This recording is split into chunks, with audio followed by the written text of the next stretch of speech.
Opening keynote address. Arunma Oteh, Executive in Residence and member of the Global Leadership Council at said Business School, University of Oxford.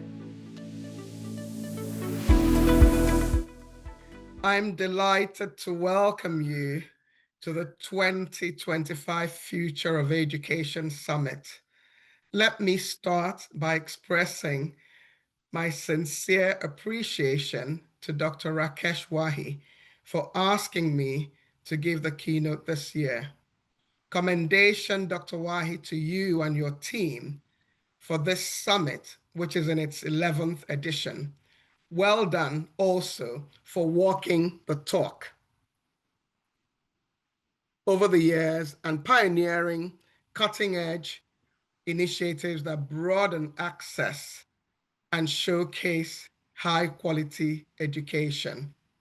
Indeed, Transnational Academic Group, which you chair, has promoted world-class education through Curtis University, Dubai, Lancaster University, Ghana,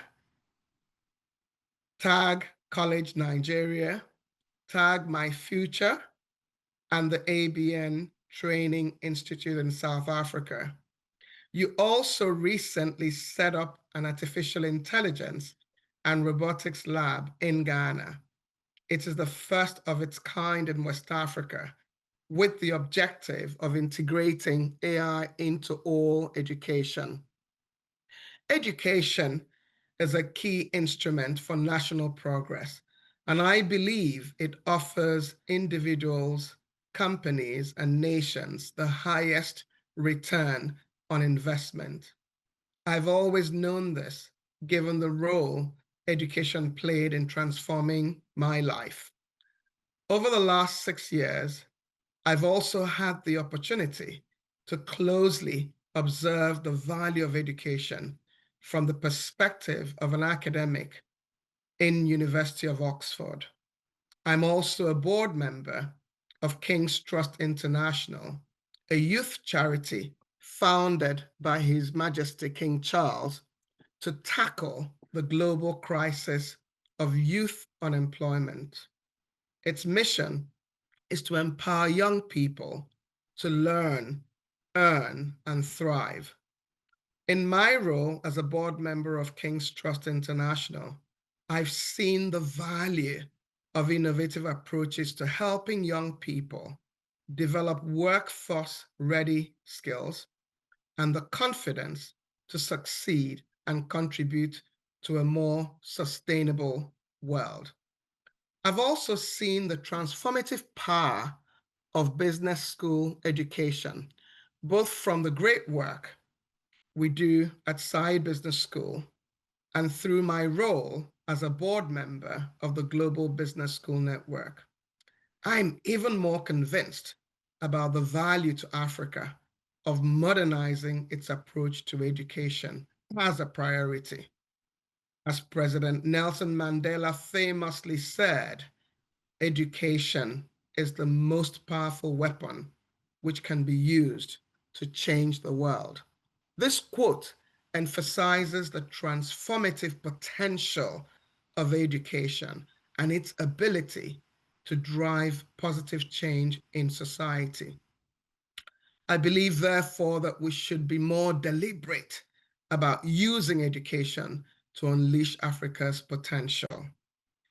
This is more so because 60% of Africans are below 25 years of age. Only 3 million of the 10 million who are ready to enter the workforce annually can get a job in sub-Saharan Africa. Many of the 3 million do not even have some of the basic skills required by businesses. Higher education in Africa faces challenges, many of which some of you are familiar with. They include low enrollment rates, inadequate funding, and a mismatch between graduate skills and labor market demands. These issues are further compounded by inadequate infrastructure, a shortage of qualified faculty, and the persistent problem of brain drain. According to UNESCO, Africa's tertiary education enrollment rate is significantly lower than the global average. Only around 9% of the relevant age group participate compared to a global average of 42%. Public funding for higher education is insufficient, impacting the quality of education. Many African countries are yet to meet the United Nations education spending targets of at least 4 to 6% of GDP and 15 to 20% of public expenditure. Research and development funding is particularly low, averaging only 0.38% of GDP. Many African universities lack adequate infrastructure, including classrooms, laboratories, and access to technology. All of this hindering the learning environment. There is a shortage of qualified academic staff, exacerbated by low salaries, academic disruptions, and the lure of better opportunities abroad. While there's increasing adoption of technology, the digital divide in access to internet and digital learning facilities creates inequalities and excludes many students from online learning. Given the importance of education to Africa's progress, the continent should urgently address these challenges, expand access, modernize systems and approaches, and give utmost attention to improving quality. One way to improve access is to leverage mobile telephony. We must leverage mobile telephony better, and in the same way we've done for mobile banking and payments. While the e-learning market in Africa is estimated at almost $3.5 billion, fintech in Africa is over $10 billion. The scope, therefore, for e-learning to grow is enormous. Deliberately providing education via the 600 million mobile phone subscribers in Africa is an opportunity we must seize. The sub-Saharan African mobile market is the world's fastest growing, with significant subscriber growth driven by the large youth population. We should also leverage advanced technologies, and particularly artificial intelligence.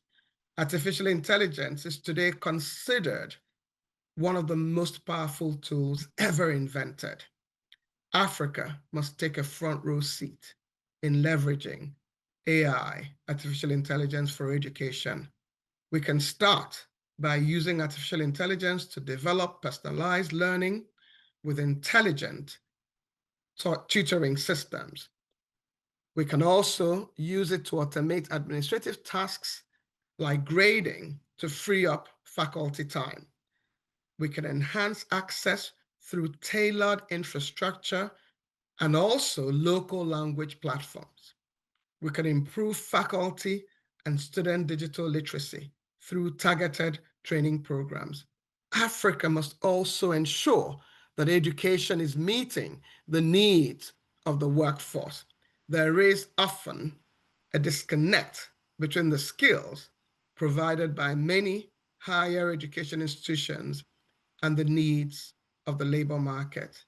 This has resulted in high youth unemployment rates. Consequently, and as reported by several, there's 20 to 50% of graduates that struggle to find employment in Africa.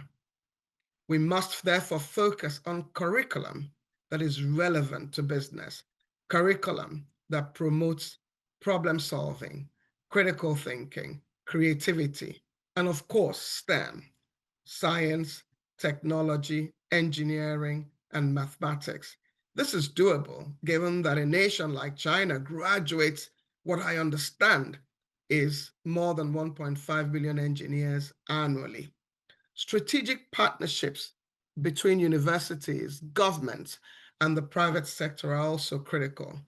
For example, partnerships can be forged with industry to design curriculum that helps students develop the right skills. The dual classroom learning and work experience model prevalent in Germany is a valuable model to emulate. Continuous learning programs, online learning, and hybrid solutions should be the order of the day across Africa. Let me conclude. I do believe that technology can help Africa leapfrog, innovate, and adopt global best practice in education. This will in turn help Africa scale access and improve quality so that Africa is able to leverage its greatest asset, which is its young people. The Future of Education Summit is a great opportunity to share ways in which Africa can indeed leverage technology and best practices to unleash its enormous potential and claim the 21st century. To governments, policymakers, regulators, private sector leaders, practitioners, professors, students, and other stakeholders, let us do our own bit to help Africa claim the 21st century through education. We have the tools with us, and the time is now. Thank you.